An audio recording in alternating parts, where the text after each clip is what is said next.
अमावस्या की भक्तों कथा सुनाते हैं, पावन कथा सुनाते हैं। सहस्त्र गुणा फल दान करने का इस दिन पाते हैं, हम कथा सुनाते हैं। हम मौनी अमावस्या की भक्तों कथा सुनाते हैं, पावन कथा सुनाते हैं। सहस्त्र गुणा फल दान करने का इस दिन पाते हैं, हम कथा सुनाते हैं।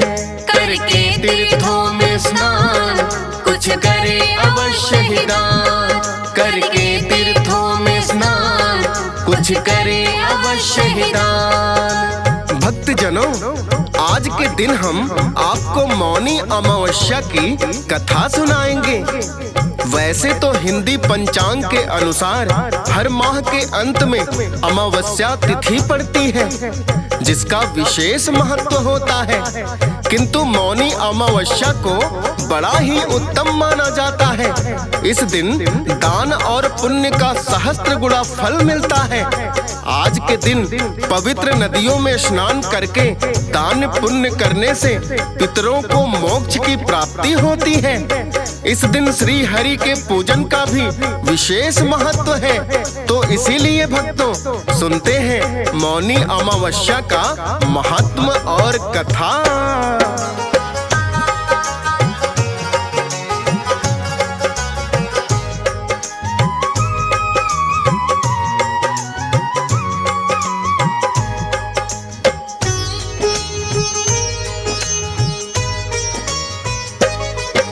मौनी अमावस्या में करते हैं गंगा स्नान, कहते हैं होता इस दिन गंगा जल अमृत समान। गंगा स्नान करने का इस दिन बड़ा महत्व है, पूरी सब मनोकामना होती बढ़ता वैभव है। और विधिवत विष्णु भगवान की पूजा की जाए, पीपल में जल देकर नीचे दीपक एक जलाए।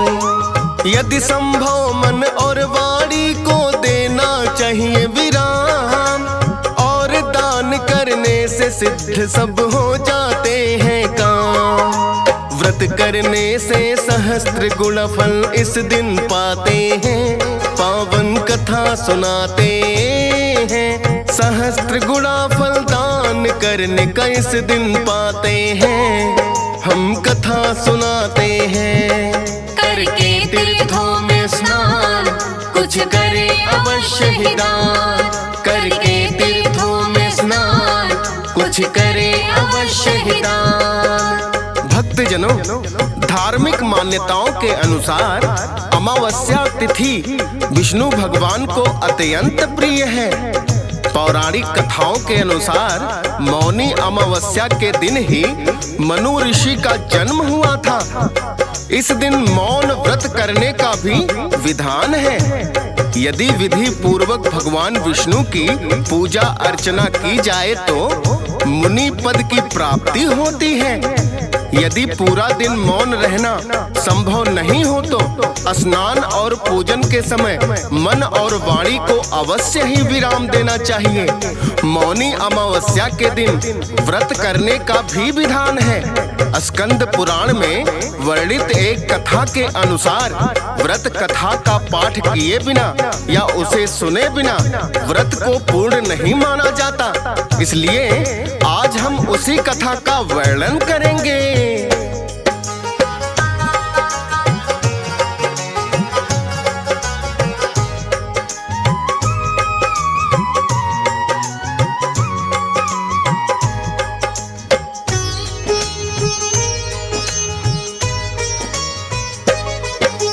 कांचीपुरी नाम का नगर एक प्राचीन काल में था। एक देव स्वामी नामक ब्राह्मण जिसमें है रहता, और भक्तों उसकी पत्नी का नाम धनवती है। 7 पुत्र थे उन दोनों के और एक पुत्री है। सातों ही पुत्रों की उन्होंने शादी कर दी है। पुत्री अभी छोटी थी जिसका नाम गुणवती है। धीरे धीरे पुत्री भी फिर होने लगी शयानी। सोचा विवाह के लिए कन्या की कुंडली पड़े दिखानी। एक ज्योतिषी के पास में ब्राह्मण ब्राह्मणी आते हैं, पावन कथा सुनाते हैं। सहस्त्र गुणा फल दान करने का इस दिन पाते हैं, हम कथा सुनाते हैं। करके तीर्थों में स्नान कुछ करे अवश्य ही दान। करके तीर्थों में स्नान कुछ करे अवश्य ही दान। भक्तजनों, स्कंद पुराण में वर्णित कथा के अनुसार देव स्वामी ब्राह्मण बड़ा ही धार्मिक प्रवृत्ति का था। वो सदैव प्रातः काल स्नान आदि से निवृत्त होकर श्री विष्णु भगवान का पूजा पाठ करता और श्रद्धा अनुसार दान भी करता था। उसकी पत्नी धनवती भी देव स्वामी के समान धार्मिक कार्यों में रुचि रखती थी और पूजा पाठ करके हर रोज पीपल को भी सींचती थी। ब्राह्मण और ब्राह्मणी की 7 पुत्र और 1 पुत्री हुई, जिसका नाम उन्होंने गुणवती रखा। 7 पुत्र जब बड़े हो गए तो योग्य वधू देखकर उन सब का विवाह कर दिया। पुत्री गुणवती भी जब शयानी हुई तो ब्राह्मण और ब्राह्मणी को उसके विवाह की चिंता होने लगी। अपनी पुत्री की कुंडली दिखाने दोनों एक योग्य ज्योतिषी के पास आ जाते हैं।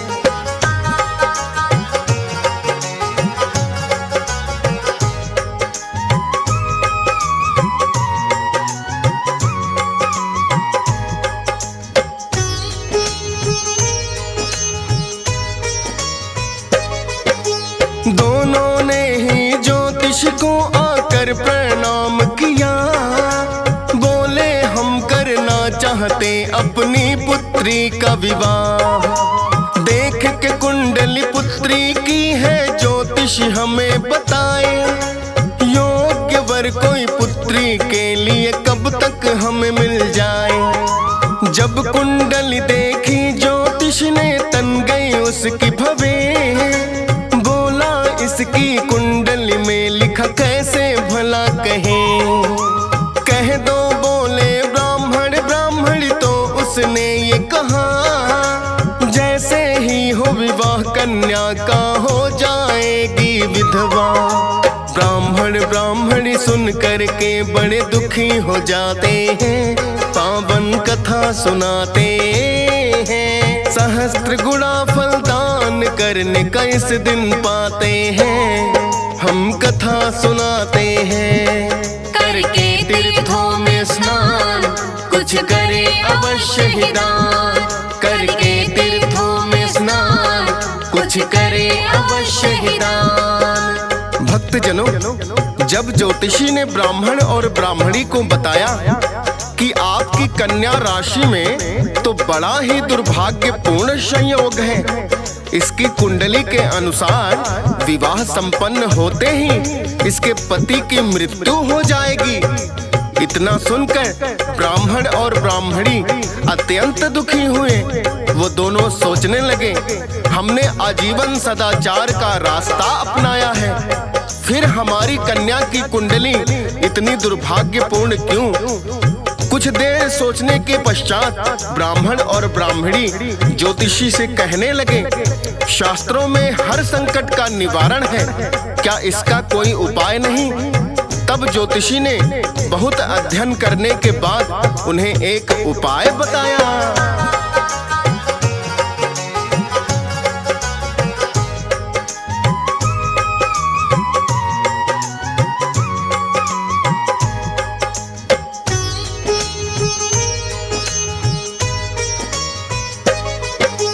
लगा बताने उपाय ज्योतिषी करके गहन अध्ययन। बोला सिंघल द्वीप में है एक सोमा नाम की धोबन। यदि विवाह से पहले कन्या उसके घर जा गए, सोमा नामक धोबन की जो सेवा लेगी करे। प्रसन्न करे सोमा को और उसे अपने घर ले आए और सोमा धोबन से ही कुछ पूजा पाठ कराए। विवाह होने तक सोमा को जो घर में रोक ही ले, आने वाला है जो संकट संभव है वो टले। पूछ उपाय ब्राह्मण ब्राह्मणी घर आ जाते हैं, पावन कथा सुनाते हैं। सहस्त्र गुणा फल दान करने का इस दिन पाते हैं, हम कथा सुनाते हैं।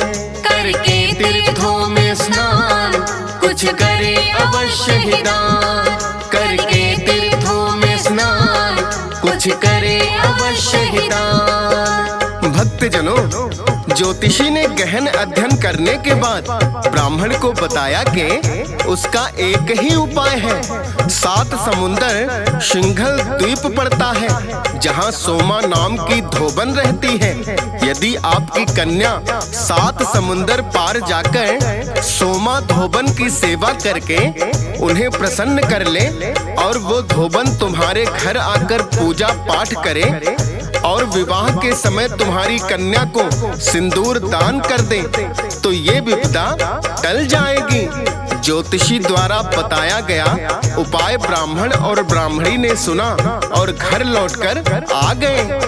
वो बड़े ही चिंतित थे कि गुणवती 7 समुंदर पार कैसे जाएगी। जब गुणवती ने अपने पिता से चिंता का कारण पूछा तो ब्राह्मण ने उसे सब कुछ बता दिया। ये सुनकर गुणवती कहने लगी,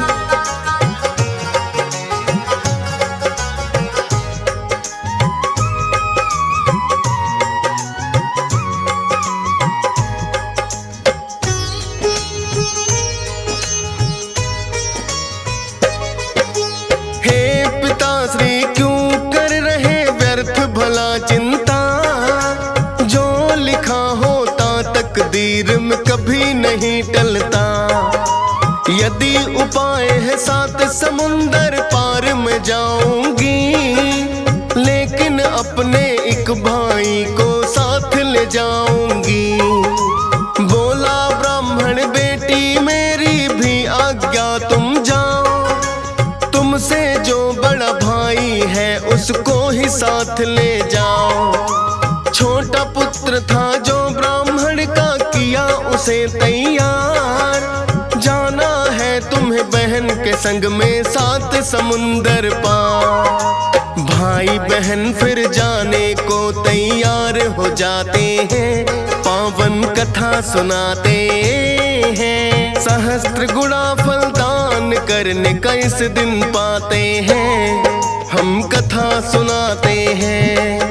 करके तीर्थों में स्नान कुछ करे अवश्य ही दान। करके तीर्थों में स्नान कुछ करे अवश्य ही दान।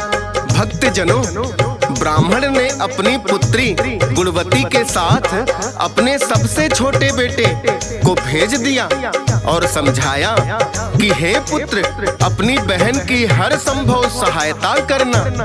दोनों भाई बहन घर से निकल गए। गुणवती ने मन में निश्चय कर लिया कि वो 7 समुंदर पार जाकर सोमा धोबन की सेवा अवश्य ही करेगी और उन्हें प्रसन्न करके अपने साथ ले आएगी। चलते चलते उन्हें सुबह से दोपहर और दोपहर से दिन ढलने लगा। दोनों भाई बहन चलते चलते जब थक गए तो एक पीपल के नीचे विश्राम करने लगे। तभी पीपल की खोखर से गिद्ध के बच्चों के चीखने की आवाज सुनाई दी। गुणवती ने देखा कि एक बहुत बड़ा सर्प पीपल के ऊपर चढ़ रहा है। शायद वो गिद्ध के बच्चों को खाना चाहता था। गुणवती ने अपने भाई की सहायता से उसे सर्प को मार डाला और गिद्ध के बच्चों की जान बचा दी।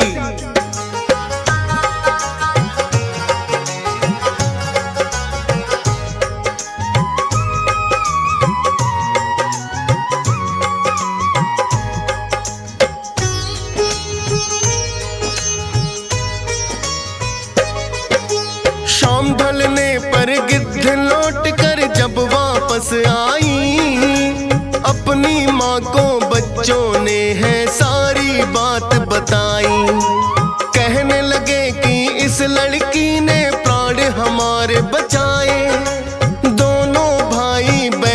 फरिश्ते बन कर के आए।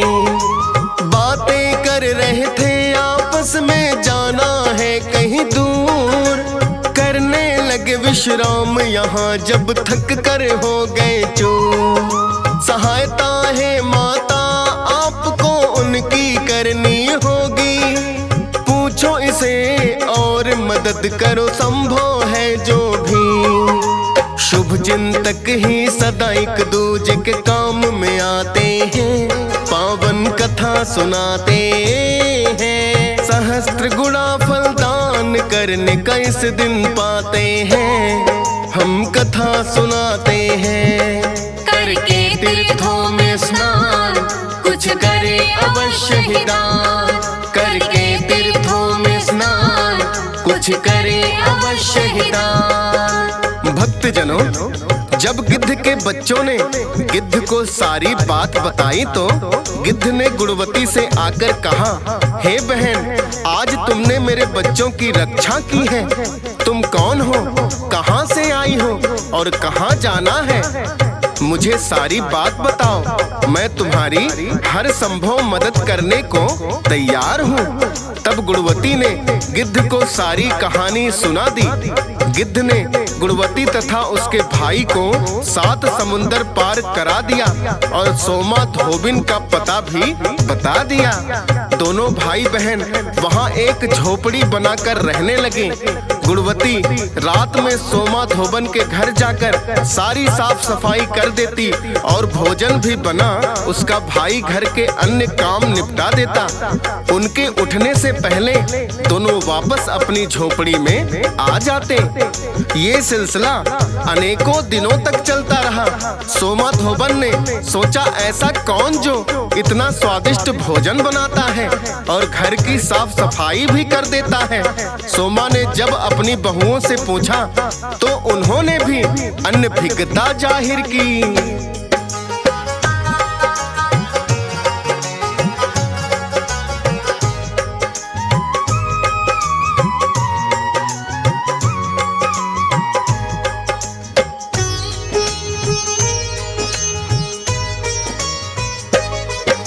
सोमा धोबन ने फिर तो ये मन में सोच लिया, जाग के रात में देखूंगी ये किसने है किया। करने काम जब आए गुणवती और उसका भाई, सोई नहीं थी सोमा धोबन उन्हें जगती पाई। बोली, कौन हो तुम बेटी, क्यों करती हो मेरी सेवा? गुणवती ने सोमा धोबन को सब कुछ बता दिया। बोली, सोमा तेरी सेवा से मैं प्रसन्न बड़ी, दूर करूंगी विपदा तुम पर जो भी आन पड़ी। फिर तीनों ब्राह्मण के घर में लौट ही आते हैं, पावन कथा सुनाते हैं। सहस्त्र गुणा फल दान करने का इस दिन पाते हैं, हम कथा सुनाते हैं।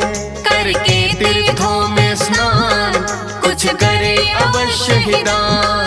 करके तीर्थों में स्नान कुछ करे अवश्य ही दान। भक्तजनों, इस प्रकार गुणवती ने अपनी सेवा से सोमा धोबन को प्रसन्न कर लिया और उन्हें अपने घर लेकर आ गई।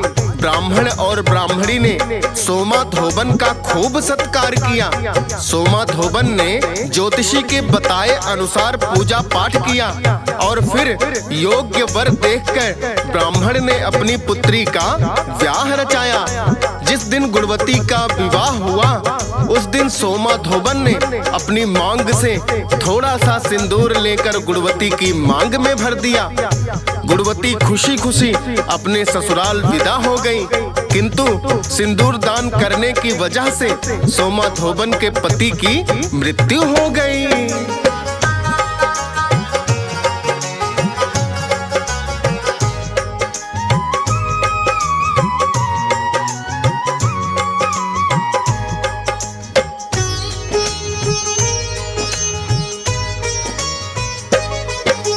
हुआ विवाह गुणवती का और वो ससुराल गई।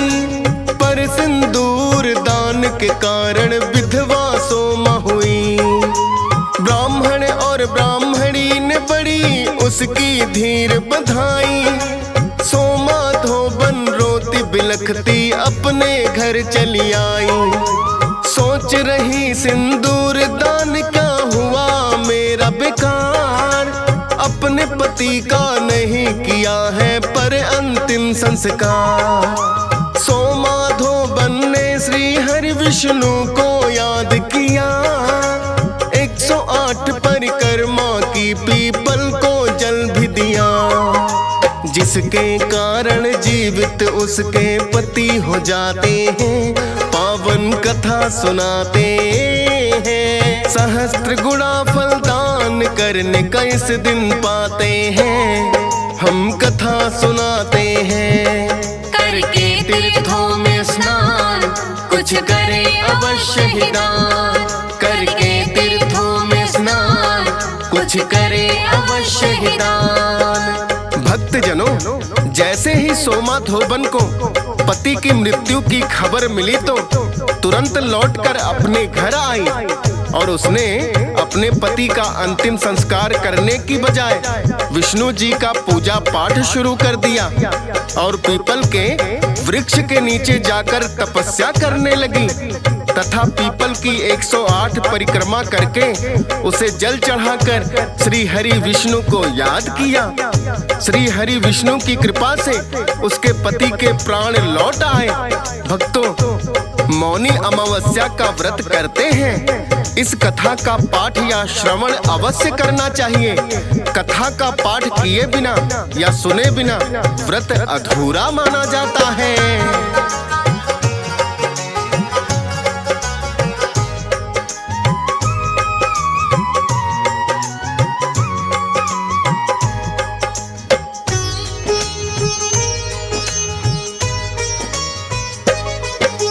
प्रसन्न हो गए पूजा पाठ से श्री विष्णु भगवान। सोमा धोबन के पति को दे दिया जीवन दान। मौनी अमावस्या की भक्तों पावन यही कथा है। कथा सुने बिना व्रत भी भक्तों पूरा ना होता है।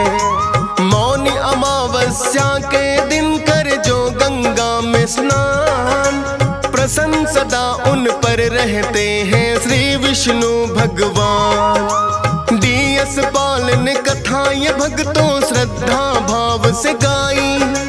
हंस राज रल्हन को कथा ये पसंद बड़ी आई। फौजी सुरेश लिखते भक्त जो सुनना चाहते हैं, पावन कथा सुनाते हैं। सहस्त्र गुणा फल दान करने का इस दिन पाते हैं। हम कथा सुनाते हैं, करके तीर्थों में स्नान कुछ करे अवश्य ही दान। करके तीर्थों में स्नान कुछ करे अवश्य ही दान।